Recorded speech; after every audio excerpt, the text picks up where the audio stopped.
Hi, boys and girls, and welcome to 5-Minute Bedtime Stories with Missy Lane. Tonight, we're going to read a Pete the Cat book. This one is Pete the Cat Checks Out the Library, and I'm going to dedicate it to my friend Bradley, who lives right here in Bethel Park, and I had the pleasure of meeting just a few weeks ago. Pete's mom is taking him to the library for the first time. The librarian gives Pete his very own library card. "Cool," says Pete. The librarian smiles. Time for the tour.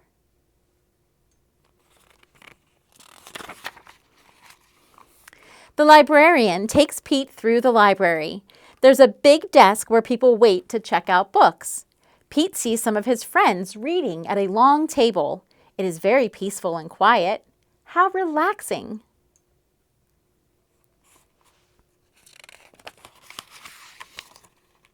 The librarian takes Pete to her favorite room. There are lots of Pete-sized chairs and tables and shelves. There are books of every shape, size, and color. "What do I do now?" asks Pete. "Now you read a book," the librarian says.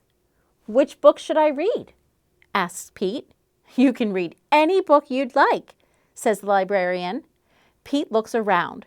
There are so many books. Wow. How can he choose just one?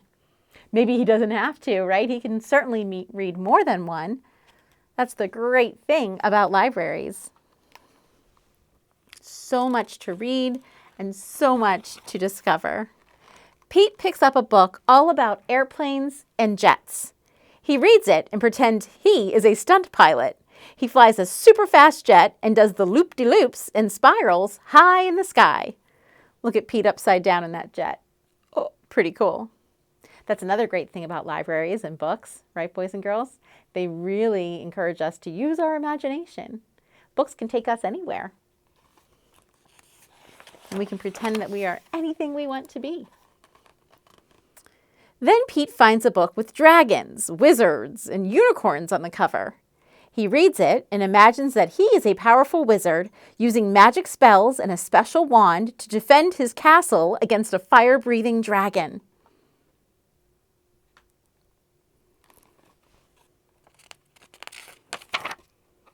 Next, Pete opens up a book about spiders and insects.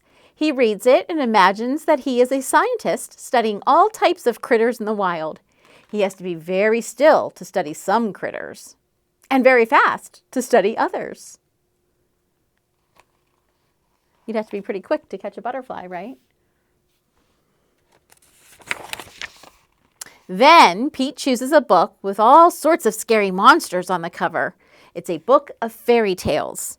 Pete reads it and pretends that he is in a dark, spooky forest trying to outsmart a big, bad wolf. Pete puts that book back on the shelf. It's a little too scary.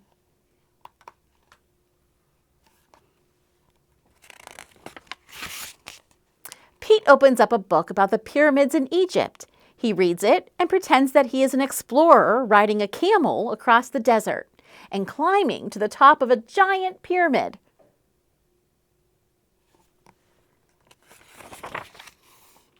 Next, Pete picks a book with all sorts of robots on the cover. He reads it and imagines that he is a robot at a robot dance party. His arms and legs make whizzing sounds when he moves, and when Robot Pete speaks, he says, "Bleep, bloop, bleep, bleep, bloop, bleep."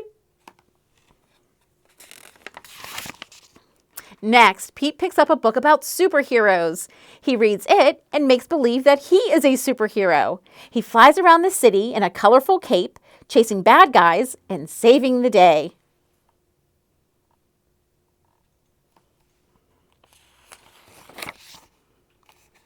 Then Pete spots a big book about the ocean and all of its creatures. He reads it and imagines that he is a scientist in a submarine deep in the Atlantic Ocean looking for whales, squids, and sharks.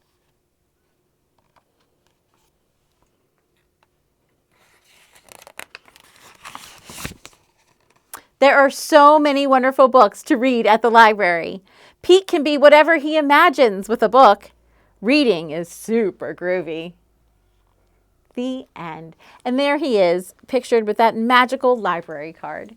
And boys and girls, this is just a great reminder that if you don't yet have a library card, you should hurry on over to your local library to get one, and you can visit it, and you should visit it as often as you can, because libraries really are such a fun and magical place that can take you to so many different worlds and on so many different adventures. All right, boys and girls, I hope you enjoyed that Pete the Cat story. We're now going to sing our 2 lullabies before we say goodnight. Let's sing Twinkle, Twinkle, Little Star, followed by God Bless the Moon. Twinkle, twinkle, little star, how I wonder what you are. Up above the world so high, like a diamond in the sky. Twinkle, twinkle, little star, how I wonder what you are. Very good. Now let's sing our short little moon lullaby.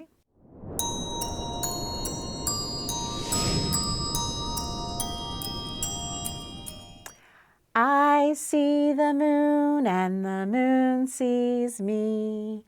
God bless the moon and God bless me. And God bless you boys and girls at home. As always, thank you so much for watching, and I'll see you again real soon on 5 Minute Bedtime Stories with Missy Lane.